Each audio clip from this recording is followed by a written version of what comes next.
Today, I'm delighted to welcome Colin Fisher, Professor at the UCL School of Management and author of a fantastic new book, The Collective Edge to the Digital HR Leaders podcast. Colin, welcome to the show. Please could you start by introducing yourself, your work, and your new book, The Collective Edge, to our listeners, and your journey that led you to researching group dynamics? I'd be delighted to. So, as you said, I'm a professor at UCL School of Management, and technically I'm in a field called some organizational behavior, which hopefully will be familiar enough to HR professionals. So as my colleague and friend Adam Grant likes to say, we study how to make work suck less. That I found my way into organizational behavior. I have a very typical background for this, which is that I was a professional jazz trumpet player before I did this. And what happened that led me to be so interested in group dynamics that I've devoted a better part of my life to it is I was, wandering around the world playing jazz music with a lot of different people. And obviously I'm kind of an academic type. Otherwise, you wouldn't survive in a PhD program and spending almost my entire life in universities. So I was really curious about why it was that some groups really just seemed to click, while others, no matter, even when they had really talented individuals, just didn't. And so I was down in New York, and I was lucky enough to be part of a master's degree program where they basically let you make up your own master's program. And I studied improvisation across different art forms. And I ran across this research on the social psychology of creativity by a woman named Teresa Amabile. And it turned out that she taught at Harvard and was in this field called organizational behavior. And I said, I want to study the conditions under which teams can improvise creatively, no matter what setting they're in, whether it's music, whether it's in business. And, for whatever reason, she thought that was a good idea. And, then they make you a business school professor at the other end of that. But over the decades I've been working on this, I've studied groups and teams from kind of all walks of life. I've done a lot of work with design teams. I've seen teams in government agencies. I've worked with teams in all different kinds of businesses. And I really wrote this book because even though, my passion is trying to help teams improvise more creatively, that a lot of the most common things that they needed to do first were to structure themselves in a way that was conducive to teamwork. And that so many of the problems that I was encountering in my work with teams and in decades of teaching this stuff were really these basic things that people need reminding of. And they need reminding because our psychology is really not set up for us to think in terms of managing at the group level. And so that's really how I ended up writing this particular book at this time, because I really want groups to work better. I want them to be able to learn, to perform well, to improvise, but that we need more systematic thinking about how we can organize for group and teamwork, because that's what's going to solve the biggest problems in your organization and really in the world. That's a great introduction. There's a lot to unpick there. I love the fact that you came to this from being a jazz trumpet player. I think Adam was an Olympic diver. So yes, obviously you have to have quite a strange background, a sort of a strange journey into the world of organizational behavior. And I think Adam describes your book as a deep dive into the dynamics of successful teams, which, is just talks perfectly to what you've just described there, Colin. So we're going to dig into that a little bit. As you know, most of the people that listen to this podcast work in HR, probably work in organizational behavior, some of them as well, a lot in people analytics. So I think we're going to be touching on topics that are close to their heart and probably close to some of the challenges that they're facing at the moment as well, given the distribution of work through to teams, organizations hopefully being less hierarchical than before, and then thinking about how technology mixes, adds that mix to the kind of group dynamic as well. And I like the fact that you share Adam's purpose of how to make work suck less. I think all of us, well, certainly me, and certainly most of us in HR, I think, have a similar ethos as well. So let's hope by the end of our conversation, we've given people a couple of things to walk away with that they can make work suck less in their organisations, Colin. So through all the research that you've done over the years, what have you found, firstly, that makes a really strong group dynamic? So most of what's going to shape your group dynamic isn't the stuff that's happening when you're meeting all the time.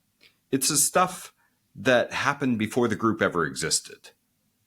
And that so much of what shapes group dynamics are what I call the structure of the group, they're like the bones that underlie what the group dynamic's going to grow into.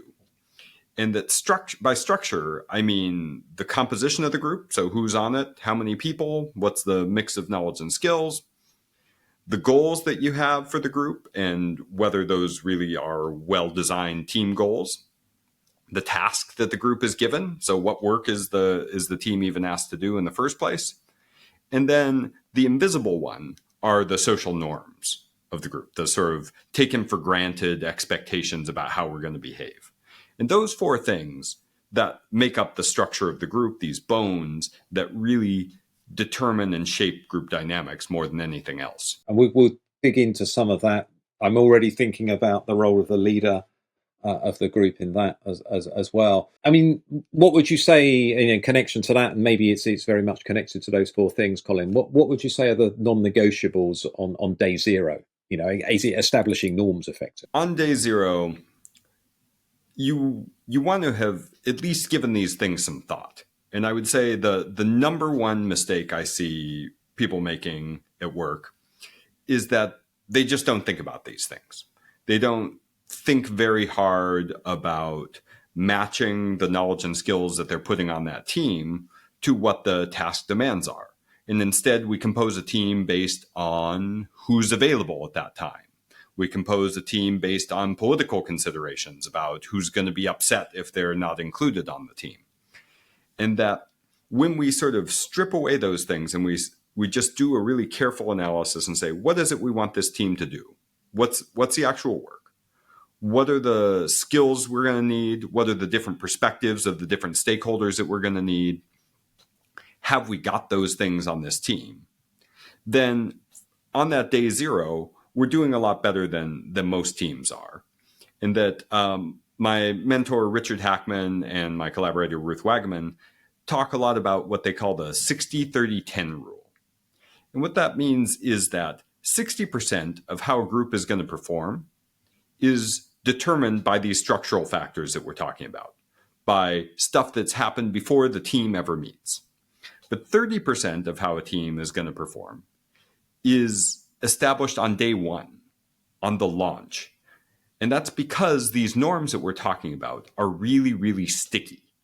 And the kind of tone that we set on that first day, the way that we engage people with a really clear, important, challenging goal, the way that we encourage people to contribute, we establish a climate of psychological safety, all those things happen really mostly on day one.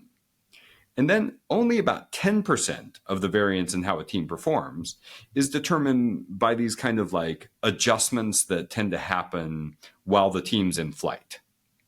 And this is really important because most leaders spend their time in the completely inverse way, that they spend most of their time looking at the in-process group. They're trying to sort of manage problems after they've already emerged.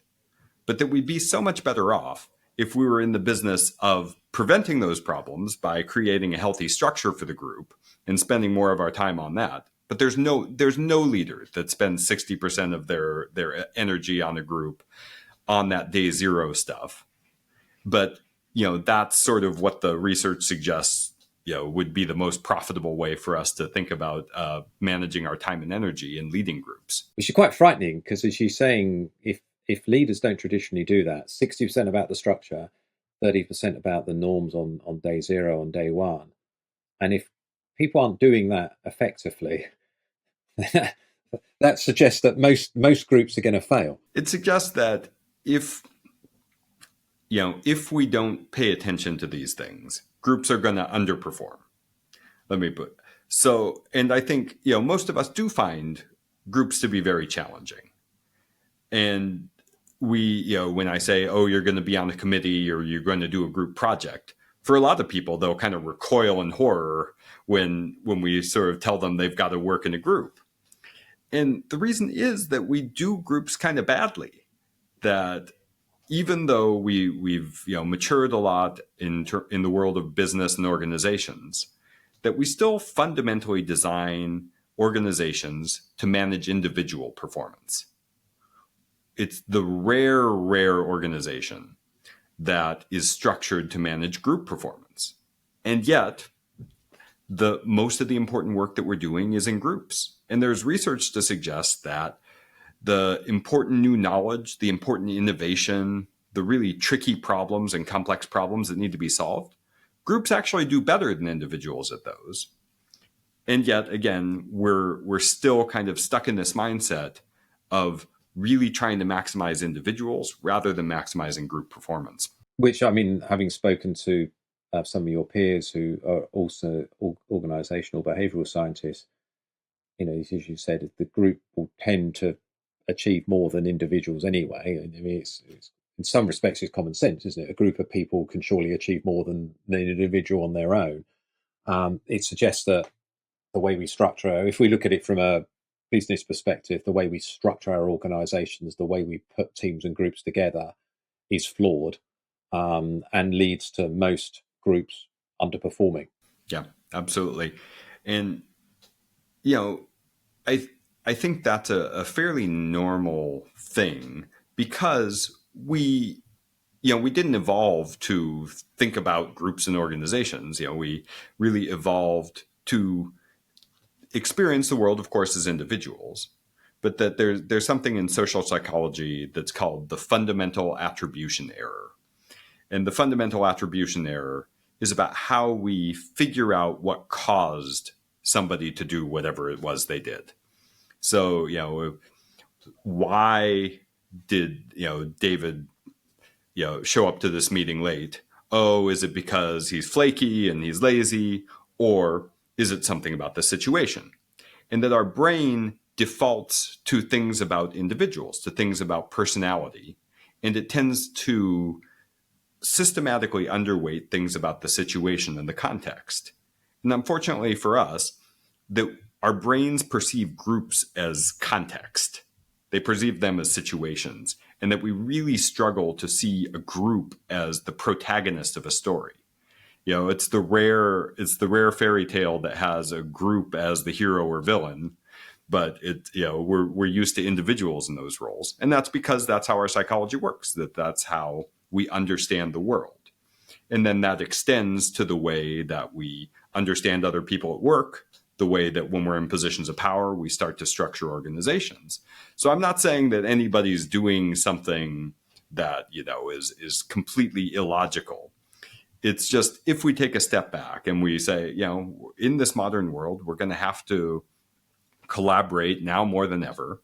And we have to collaborate outside of these silos that we're more evolved to work in. So we're to the extent that we do think about groups, we think about them in really tribal ways where it's like, oh, people who are part of my tribe, I really like them and I understand them and they're good. But people who are outside of that, we tend to stereotype, we're biased against them. We tend to view them as a more homogenous group where we don't individuate people and understand their differences quite as well. And that goes over into organizational life, where when we're organized in these functional silos, it's harder to collaborate across them. And this, applies to all kinds of things where we need to get across, these parts of our group psychology. And we struggle to do it because we don't pay attention to it until these problems emerge. We don't, invest in the kind of prevention and structuring of the group that's going to make it less likely that these problems emerge. And then we spend all our time putting out fires. Yeah, we spend a lot of time trying to solve the problem of underperforming teams or groups rather than setting them up for or trying to set them up for success in the first place, which, as you said, is partly around the structure, thinking around, okay, what's the work we want that group to do, or what's the goal? What are the goals? What are the outcomes we're looking for?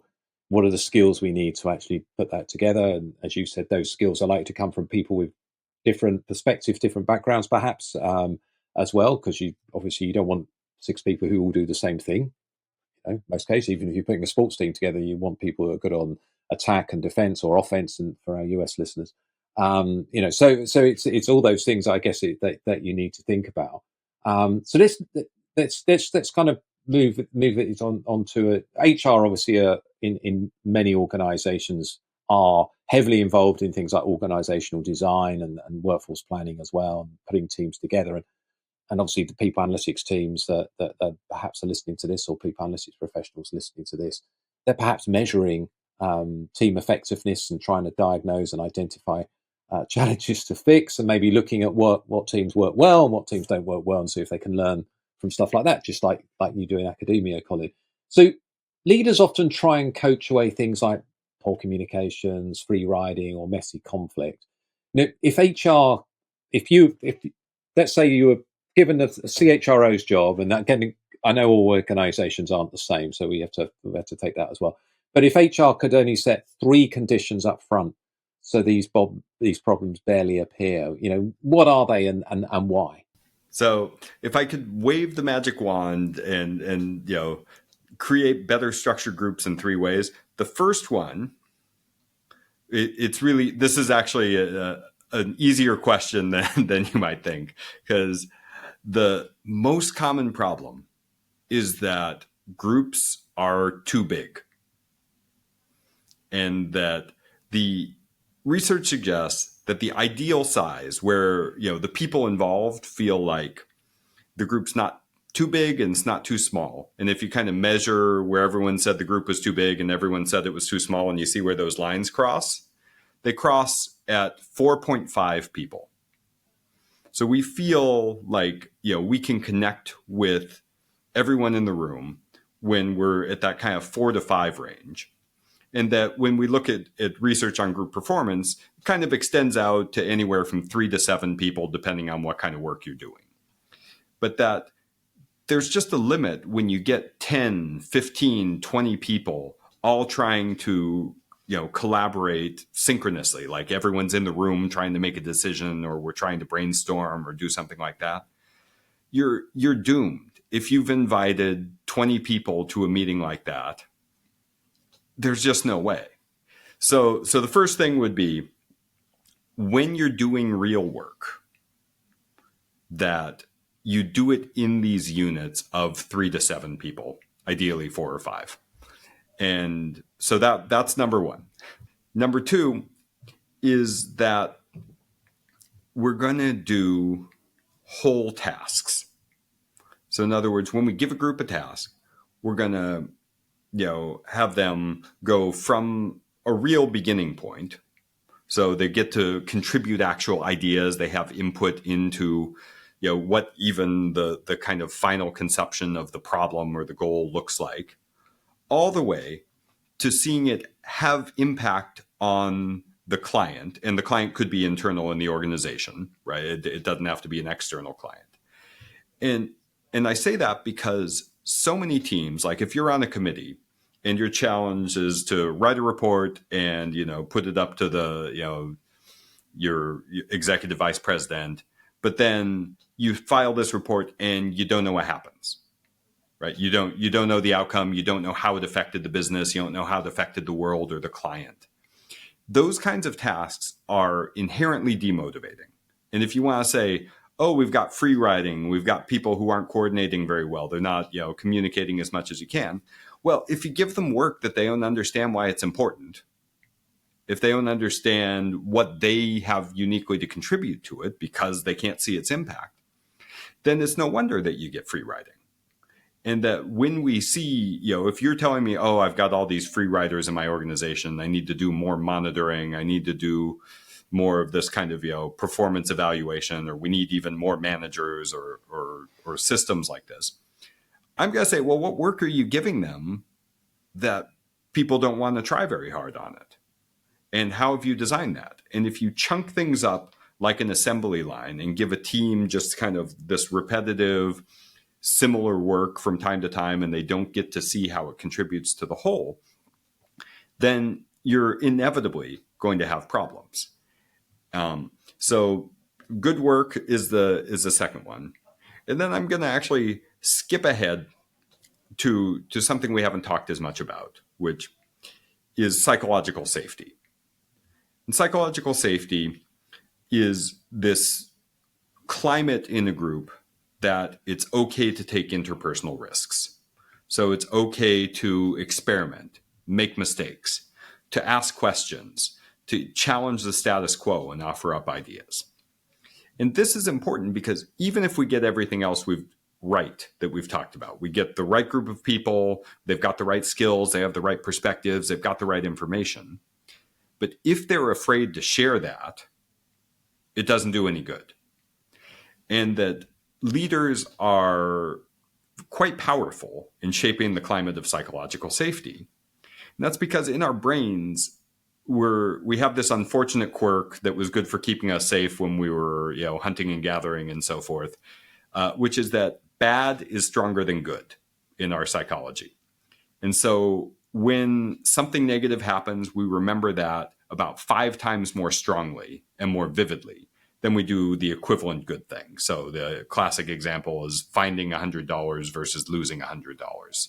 And so if you find $100, that's going to make you only about a fifth as happy as losing $100 would make you sad.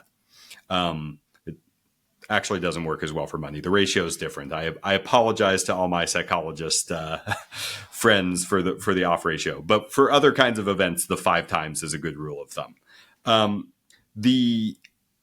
So because of that, if you're a leader and somebody asks a question and you make them feel small, you make them feel like that was a dumb question, you're going to have to do 5 times as many things to undo that as it took to do that in the first place.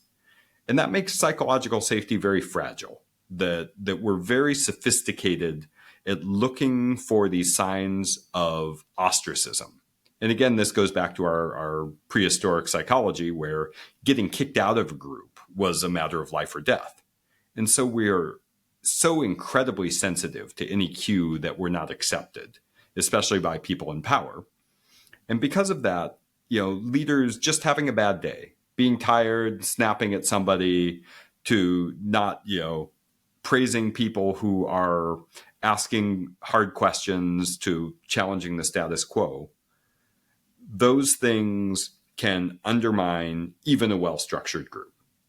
So I would say if you're making me pick 3 of the 6 things I talk about in the book, these would be the 3. That's really interesting. And we've had Amy Edmondson on the podcast a couple of times, and obviously her work around psychological safety is well known. And obviously, I think Google actually used some of the research that she was involved with to identify the attributes of high performing teams at Google. And psychological safety, I think, was one of the areas that came out. And it kind of makes sense, isn't it? Particularly if that those elements that you talked about, it's okay to take a risk. We want people to feel that they can experiment, ask questions, fail sometimes, learn from failures, etc., etc. So important. I was smiling when you were talking about the size of the team, because again, I've seen lots of research around that. 3 to 7 people. I've seen stuff that's 6 to 10. I guess it depends on the context and what you're asking people to do as well. And I just, the thing I always remember about is Amazon and their 2 pizza team. So it's small teams. And then the second part around whole tasks and making the work good work, it just kind of makes sense, doesn't it? I mean, you want people to, as you said, own something from start to finish, which I guess then, when you actually then putting that team together makes you think, okay, well, what are the skills, what are the experiences that we need to actually make sure that we can do that effectively within a group. You've so maybe let's talk about that. I'm going to ask you the question now, and then we'll get onto stuff about some of those areas, particularly around a leader that's maybe building a team from the start. What companies, or because I think you've got some case studies in the book. I mean, what it could be companies, could be other areas. what's some examples of people who are actually doing this well? A company that I think did teams well that I was doing a lot of work with. So I worked with IDEO, the design firm, for a long time. And one thing that I think they were doing that a lot of people have kind of given up on was, giving these small teams. So they were really good about size, and that they were really good about keeping the team together and not having people work on 5 different projects at the same time. So generally speaking, when you were on a team, you were on that team 100%, and that not everybody, but most people were 100% time to one project, and that they would do that project, and that didn't for usually it's duration, but for at least a concrete phase. And that they were really good about also chunking up the work into phases, so good that this kind of approach to design thinking and their different phases have really caught on throughout the world. They're taught in a lot of business schools.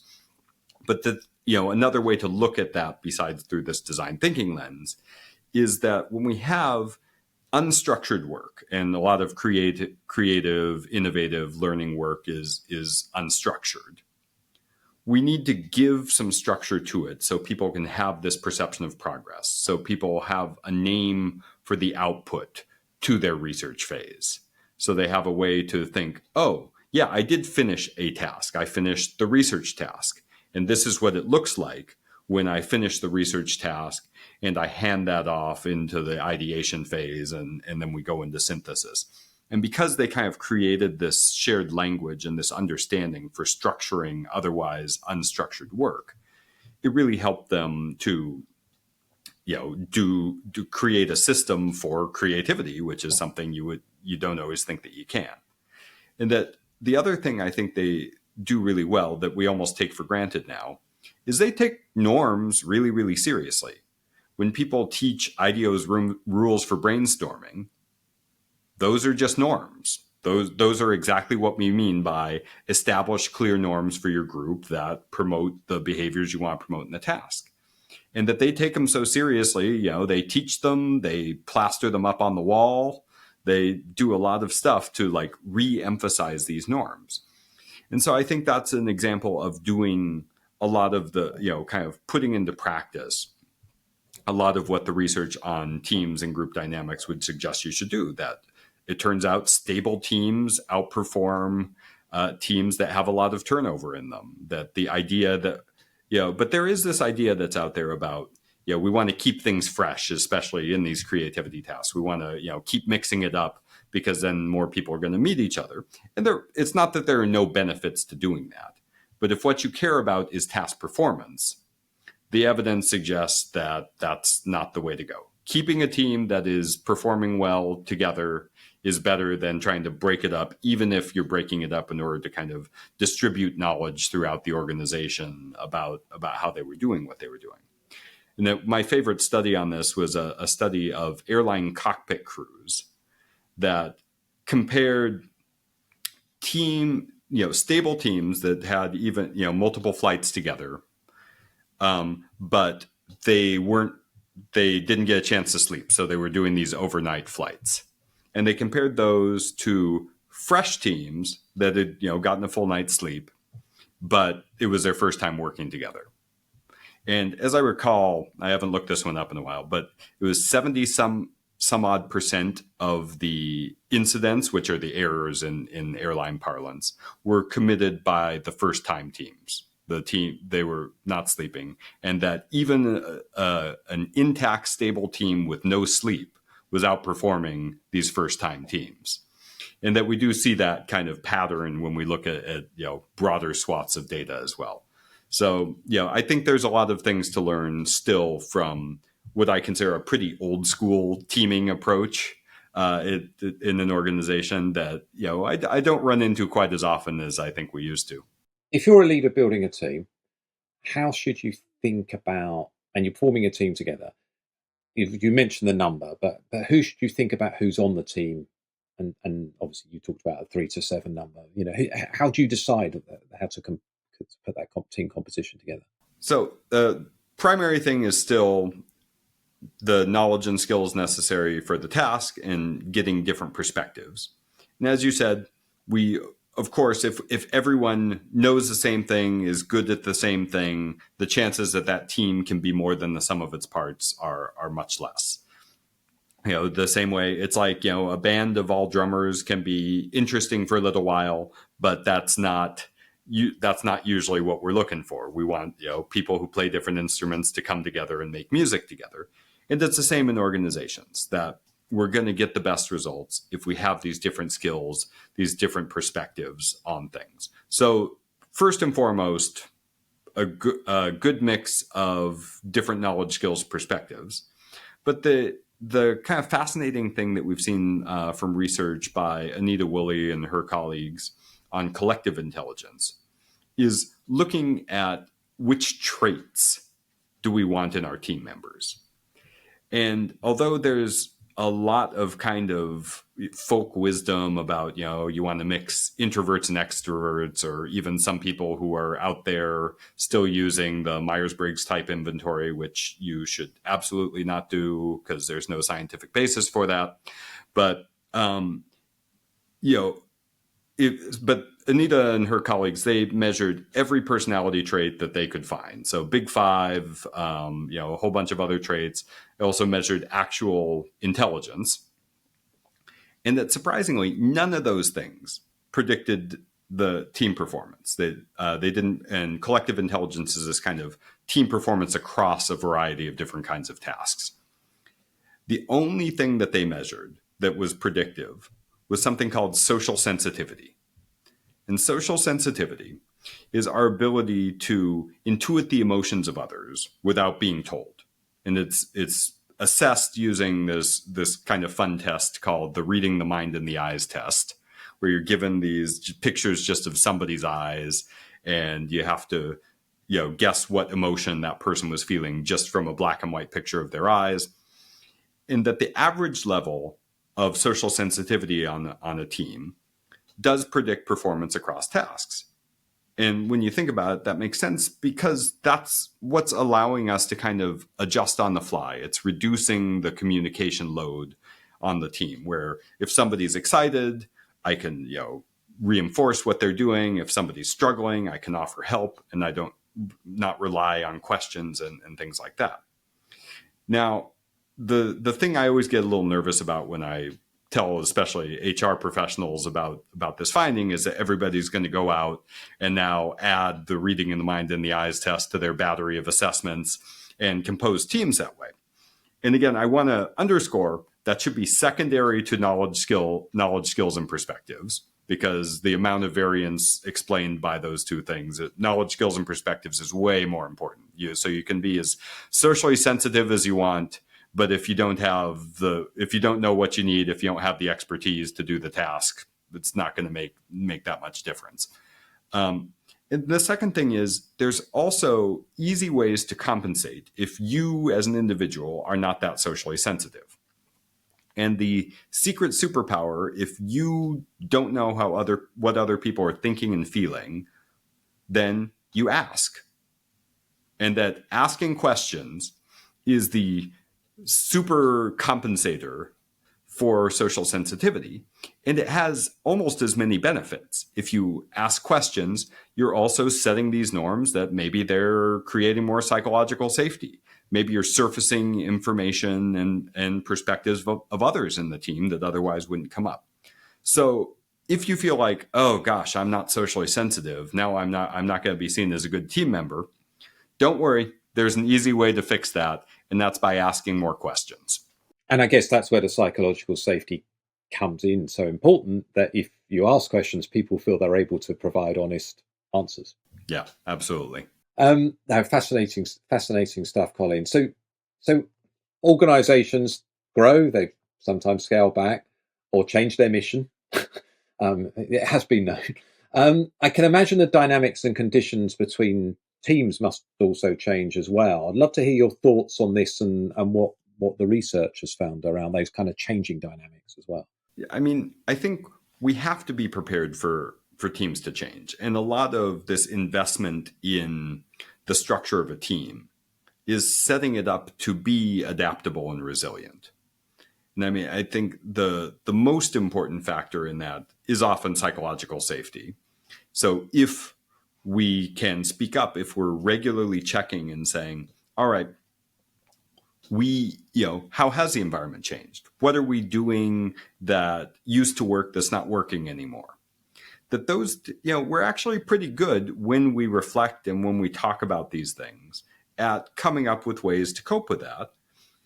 But it's in the teams that, don't have those conversations. Either they're just, go, focused on performance so much that there's no time and space for this reflection, or that there's not this sense of psychological safety where people feel like they can't experiment, they can't try something new.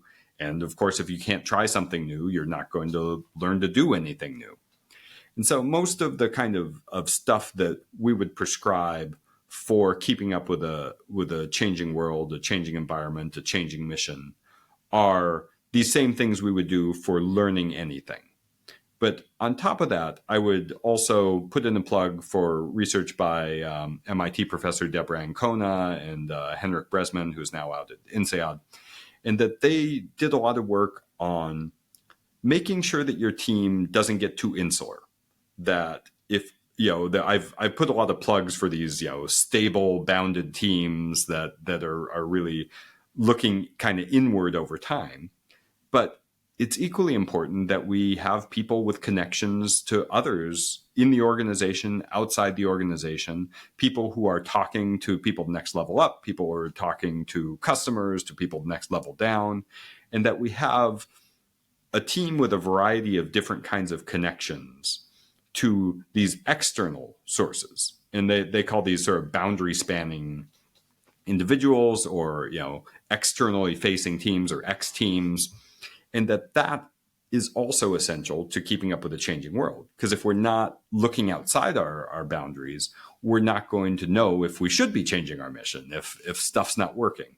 So, making sure that, we have almost, it doesn't have to be an official role, but we do have to make sure that this is getting done, that there's somebody whose job it is to check with the key external stakeholders of the team, the person who's going to go out and learn from some other team and some other part of the organization or even another organization and make sure that we're taking the lessons from what they're doing. Yeah, I think in network analytics, they talk about those people in bridging connections between different teams and organizations, and which leads on nicely, I think, to the next question, Colin. I wonder if network analytics might feature as part of this answer. So we've talked about if you're a CHRO or HR professional or an OD professional, perhaps, that when you're designing groups and teams, think about the number, think about the make the work interesting, and think about, particularly with the leaders, think about how you can foster and develop psychological safety. But if you're a CHRO or a head of people analytics and you want to track and measure team effectiveness, what would be your recommendations around that? Yeah, measuring team effectiveness. So this is, I think this research is really interesting and it's really underappreciated. So I'm first going to tell you what not to do. Okay, good. And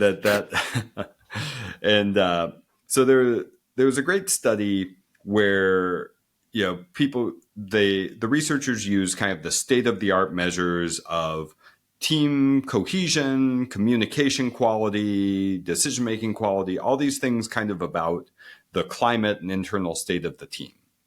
But then they did something interesting in the experiment. They had a task where you couldn't really tell how you had done on the task, but it was like a financial estimation and there was a right answer and you didn't know how close you were. And they randomly told some teams that they had done really well and some teams that they had done really poorly. And what do you think happened to all these metrics of communication and cohesion and all these things? Well, they followed performance. So when you were told you did really well, everyone said, oh yeah, we communicated great. We had great cohesion. We really enjoyed being a part of this team. And when were told they did poorly, even though this was just random, they said, oh no, we had terrible communication, bad cohesion. We didn't get along at all. So the danger here is when you try and use these kinds of more detailed measures of group dynamics, and the team has a sense of how it's already performing, which usually teams do, right? Usually we know as we're doing the work. What you end up picking up on is the team's perception of their performance rather than the actual process data that you want. Now, the exception to that does tend to be psychological safety. And that's why, when Google was trying to do this work, they end up sort of rediscovering what Amy Edmondson had discovered 30 years ago, which is that this is one of the most reliable measures of the kind of in-process team that's going to actually be forward-looking and tell us how the team is going to do in the future, especially because it's tapping something that's really about learning. So if you're going to measure these kind of in-process things, a global measure that says, hey, how happy are you with your participation in this team? And then psychological safety stuff that usually taps into whether they feel like they're able to contribute individually, and their own just kind of estimate of performance. That's going to correlate so highly with all these other kinds of measures of cohesion and communication and everything else that, in my view, it's usually not worth measuring other stuff. Now, if you're talking about measuring the performance of the team after the fact, the classic definition of team effectiveness is both, do the stakeholders or the clients of this team's work think it did good work? And so, ideally, you would want whoever is the work is consuming that work to assess how the team did. And then, is this team a net positive in the life of its members? Can this team work together again effectively, or have we burned out our relationships as a consequence of working together? And that, again, general measures of satisfaction do correlate pretty highly with other kinds of measures of satisfaction. So just asking people, how satisfied were you with your membership in this team, is going to get you, 0.6, 0.7 of the correlations with any other more subtle measure that you might do. But that you can, I think just assessing people's satisfaction is generally about all you can do. So usually I advocate pretty simple measures of team effectiveness. I think if you have external metrics, especially of performance, that tends to be good, because otherwise, you tend to get these big halo effects around your measures of effectiveness and satisfaction. But that by and large in organizations, most people like to be on teams that perform well.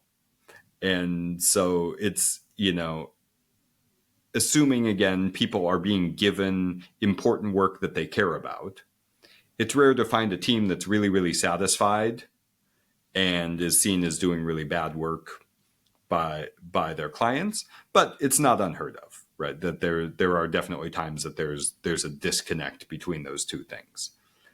Beyond that, I think investing in trying to measure team performance with conventional methods is probably not the best use of your time. But if you do have like really subtle analytics, the other thing I think that's really helpful are participation balance. And so there was great work. So it was a while back. It was in Sandy Pentland's lab at MIT in the media lab. And Joan D'Amico, that's her name. So she did this work where it was an intervention into meetings, and all she did was give like these bubbles that showed how much somebody was talking in the meeting. And as you talked, your bubble would grow and other people's other bubbles would shrink. So it was sort of showing the real-time balance of participation. And as you might expect, groups with more balanced participation tend to perform better, but that people self-regulate. If all you have is this display that's saying, hey, you're dominating discussion right now, you'll tend to pipe down a little bit. And if you have a bubble that says, oh, I'm not contributing much, that will lead you to contribute more.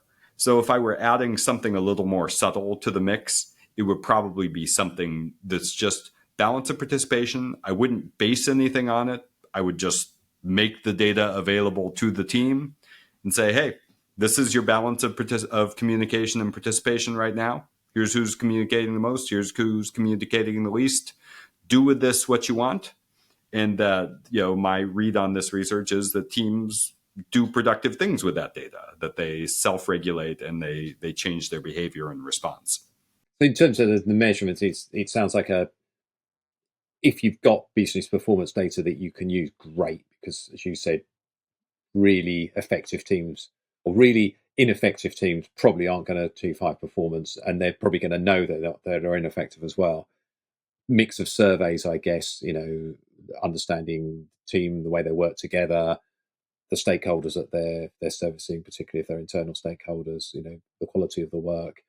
Have you seen, and I know Sandy Pendon's lab at MIT, I think they did quite a lot of network analytics as well in terms of understanding, I don't know, influencers within teams, who connects teams or groups to other groups within the organization that they need to work with and stuff like that. Have you seen good examples of that work as well, helping understand the team effectiveness piece as well? Yeah, I mean, I think from a network perspective, the thing that I use the most is shared leadership.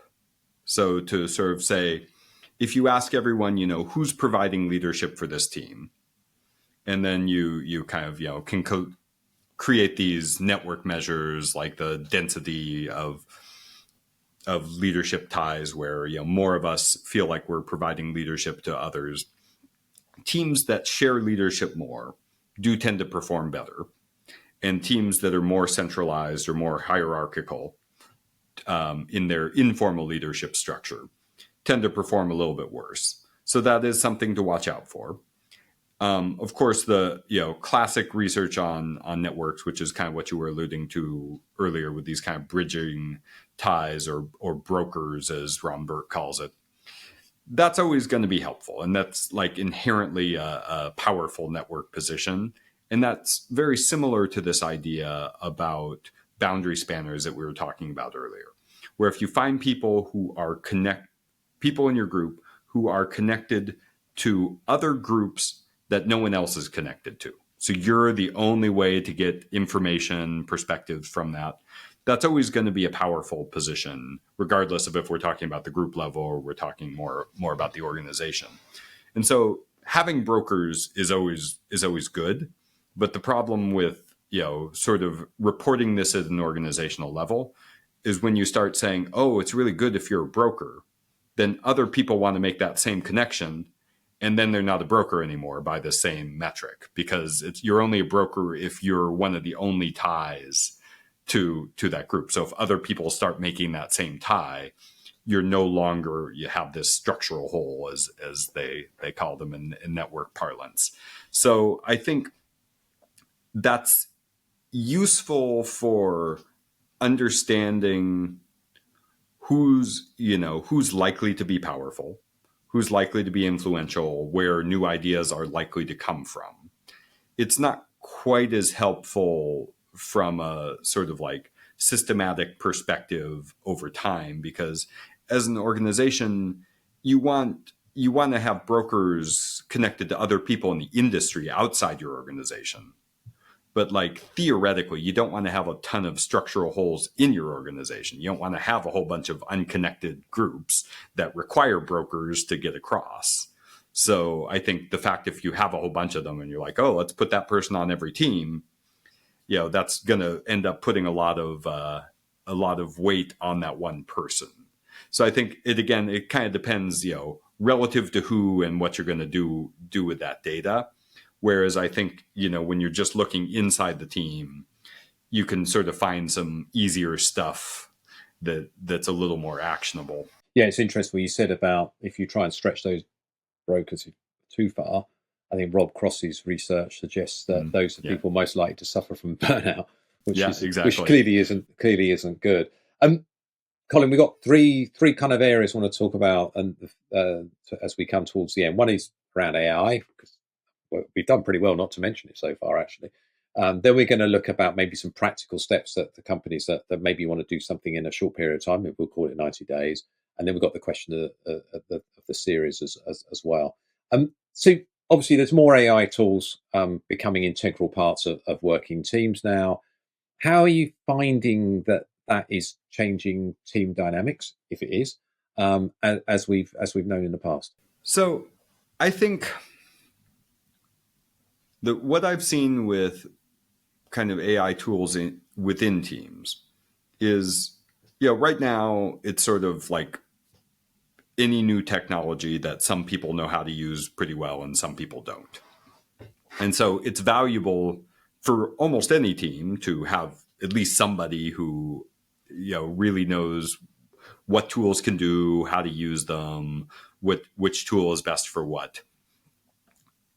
But in terms of using them at the team level, I think that part I don't think has changed team dynamics any more than saying like, hey, there's a new software program that makes it faster to do something that we used to have to do, and to have somebody who knows how to do that. So from that perspective, in the book, I don't talk explicitly about AI, but the process of a team learning a new technology, especially one that changes their communication patterns or changes how they're going to coordinate, that's always just going to be a learning process. And that even if we tried to say like, here's a set of rules today, how long is that set of rules going to last you with a technology that's changing so fast? So I think the best advice is really to invest in psychological safety, embrace this kind of culture of experimentation where you try something, you reflect on how it went, and you try to then improve on what you did last time. But that at a more organizational level, that we're sharing information between teams that are doing this. And I think this is where we're probably underinvesting right now, where we have some pockets of real deep expertise. We have some individuals and we have some teams that are doing some really cool stuff with this. And that the key then is to find them and to lift them up, and for other people to be able to learn from what they're doing, and that we're sharing this information across. And this comes back to this idea of these boundary spanners or these brokers who are going to help spread information through the organization. So I think, I'm not as I think some are what I would think are overstating how much this is going to change our team dynamics, because I don't think, especially people who are really power users of AI at work, I don't think they're treating it like teammates, right? I think where it's affecting our communication with one another, for instance, emails that maybe don't seem like they reflect a very human voice, or they've changed in tone from what we used to get because too many people are using AI to write emails to one another, or that we're just having an AI email responded to by another AI email, and that no one's actually processing this information. But like, to me, although I think, I'm sure there are people who are really facing that problem right now, but if I had to guess, I would think that's going to be a growing pain of us understanding how to use this tool at work. Because I mean, what good does that do anybody, right? Like, that's not a very functional thing. So a reflective team over time would go like, hey, we're not actually exchanging information anymore. Nobody knows anything. That seems like a problem. Maybe we shouldn't do that. I think will kind of find its way out of the system in well-functioning teams. And similarly, the ones that are going to have these problems are the same teams as before. They're the ones who didn't care about their task. They're the ones who aren't sure why they're working on what they're working on. And maybe they'll be, sending AI emails back and forth to one another, but they were probably doing not very functional stuff before that too. Yeah, it'd be interesting to see how it develops. But yeah, it kind of makes more sense that, as those tools come in, it changes how we work, but it doesn't necessarily change the dynamics within a team. So if you're okay, so maybe you're a leader listening to this, or an HR professional or HR business partners maybe working with a team at the moment. Those looking maybe to change the dynamics of their team to deliver better outcomes in the next, say, 90 days. Where should they start? So I would just start with an audit of the structure of your teams and the psychological safety. And the one thing we did not talk about was the kind of availability of help and expert coaching for these teams. And so there's sort of 6 things I talk about in the book, which, again, I think you can kind of ask teams to self-assess and get a reasonably good idea about how things are going. Do we all feel like we have a clear, important goal? Do we have these norms that are promoting good communication and coordination? Do we have psychological safety? And there's a lot of very simple, survey instruments. If I'm in a hurry, I often just ask people to rate literally what it says on the book on like a 1 to 6 or a 1 to 7 scale. So I like 6 a little better because there's no midpoint there, and then you kind of force people to choose if it's trending good or trending bad. So I think that kind of audit is something that you can and should do, but that I would put into the system regular checks on these things. So if I want, I would put out a guide to launching teams effectively, because again, what's really important to do in that first meeting. And I think so many people, we get overwhelmed by the task itself, by, the fact we've got a new team, new task, and we don't sort of take a moment to think about, all right, these are the things I need to get done in that first meeting. I would make everybody schedule at least one reflection meeting during the task. And that I recommend people do that at the midpoint between when you launch and when your deadline is. Say halfway through, we're going to reassess all these things. We're going to make sure that the goal is still the goal that we want to be working towards. We're going to reassess our norms. We're going to, have a real deep talk focused on group process and group dynamics. And then if you don't have debriefs and are really capturing the learning from each team doing their tasks, I would make sure that you have kind of a formal tool that you're capturing this. And I think the problem you've kind of maybe detected already, I think that a lot of tools that we use in HR and in research get a little too baroque and complex for our own good, and then people don't use them. And that the biggest problem is, like, if people start to find that don't understand the usefulness of the tool and they can't like put the information they want in, I think it's difficult. So I would, even if it's just saying, all right, have a debrief meeting, talk about what went well and what went poorly, and summarize that and send that to us. Even if you have AI summarize that, it's better than what a lot of people are doing. So I think, but just making sure you have something where you're capturing learning and saying, like, here's something that we did that we're really proud of. And if some other team wants to ask us about how we did it, please have them do that. And here's something we tried that really didn't work, and nobody else in the organization should try that. And that we want to make sure that we stop doing this. And that if all we did was that, boy, I think most organizations would see a lot of improvement really fast if all they were doing was kind of mandating these reflections and learning, capturing them, and making sure that everybody knew about them. Yeah, because if you know the problem or what's working well, then you can address it or carry on, I guess, depending on what that is. Colin, before we get to the question of the series, so this is the penultimate question, what's one, you've talked about meetings, what's one team meeting norm you wish every team tried for a week? The first one would be cancel your meetings. So, I mean, most meetings are, especially here, I mean, in the UK, I think the sort of ethos of meeting because that's what we're supposed to do is quite strong. But it's strong in a lot of organizations. So I actually did put together a meeting guide that's kind of in the bonus materials for early readers and stuff. But the first piece of advice on meetings is really ask yourself, do you need this meeting? Do we need a meeting? And cancel it if you can.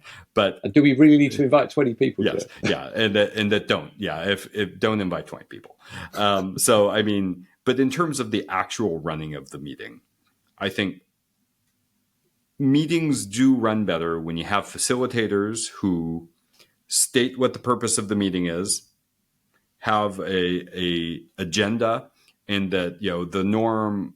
If I think the best meetings are in organizations where they have the norms, again, are kind of before the meeting. So one is that we have an agenda. If we've got information that we just need to share, we write it down, or at worst we record an audio note or a video, and we send it to everybody before the meeting. But that the norm is that everybody does the prep, and that if everybody does the prep for meetings, then we have better meetings, and that we can really focus on doing the stuff that we have to be in the same room to do. And in today's world, that's not information sharing. Information sharing is not something we need to be in the same room to do at all. We can do it asynchronously. So we should do as much of that when we're not in the same room, and save when we're in the same room for really important discussions that require us to have deep discussions, to challenge each other, to learn what one another knows. So if you have a meeting where one person's up there talking for a half an hour, you're already doing it wrong, right? Like that's not the optimal way to be having meetings. And I think really rethinking this is going to be one of the next revolutions in work, where organizations, and they're already out there, that are like, no, we're not doing meetings this way anymore. I think Google does some of this. I understand. I can't remember if it's. I don't want to say the wrong company, but I know there's another really big company that has very, very strong norms about this, and is like, we are going to do all information sharing asynchronously, but that means that everybody's got to come prepared when they come into the room. Which probably means the meeting will be more effective and be quicker. Yes. Yeah, I mean, I smile, Colin, because I've had a day of 6 hours of meetings, and I reckon that probably two-thirds of that time was unnecessary. So, but note to self to sometimes question why I need to be in a meeting. And also note to self, don't just organise a meeting for the sake of organising a meeting. So they're really good.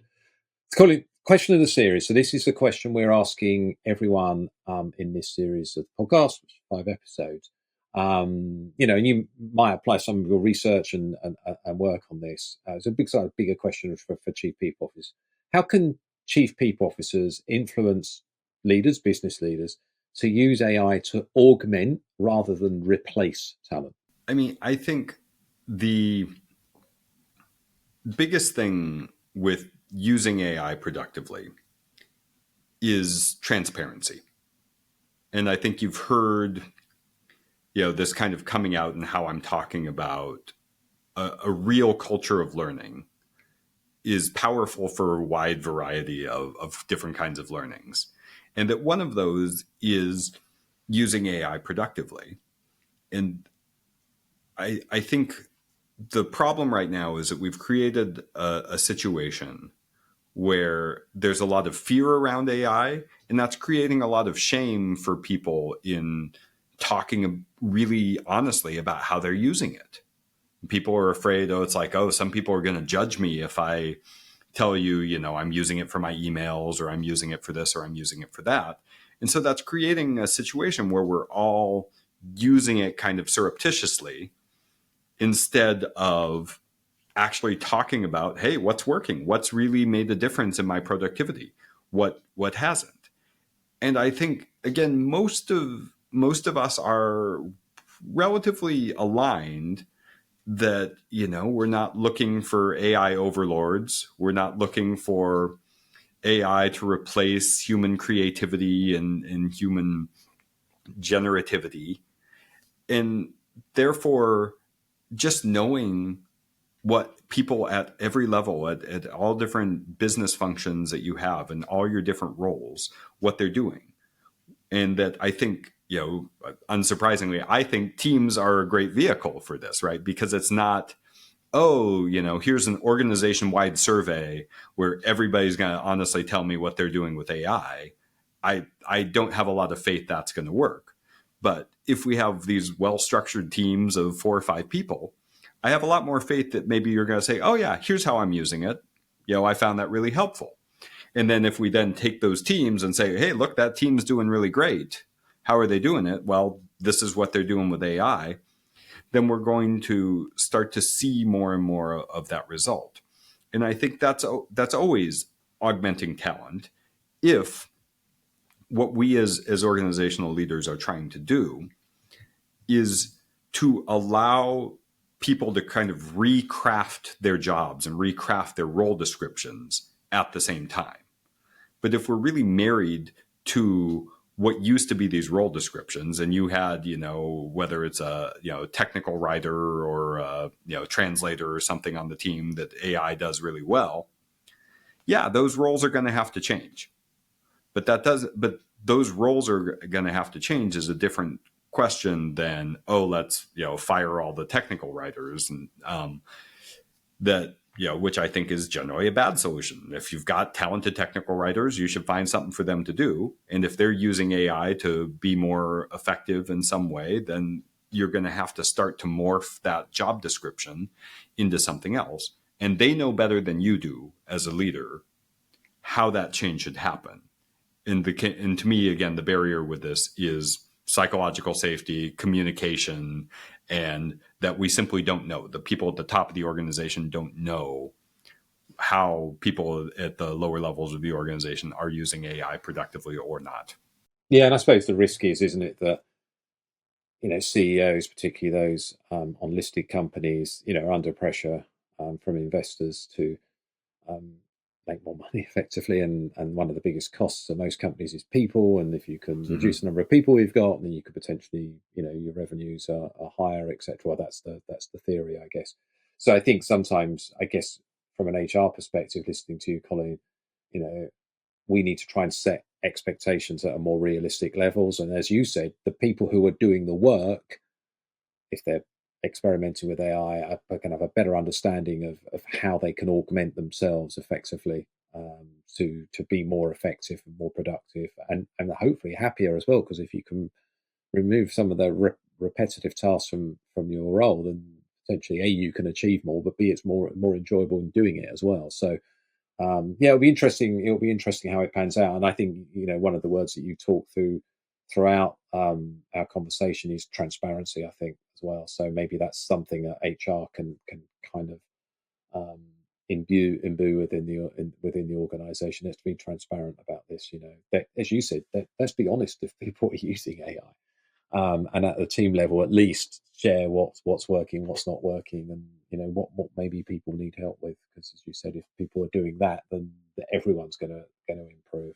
Colin, it's been an absolutely fascinating conversation for me. I'm sure listeners will have enjoyed it as well. Can you share how listeners can follow you? I think you have a Substack, for example. Find out more about the book, as well as all the great work that you're doing in your research. Yeah, you can follow along with the newsletter and the book and everything I'm doing at colinmfisher.com.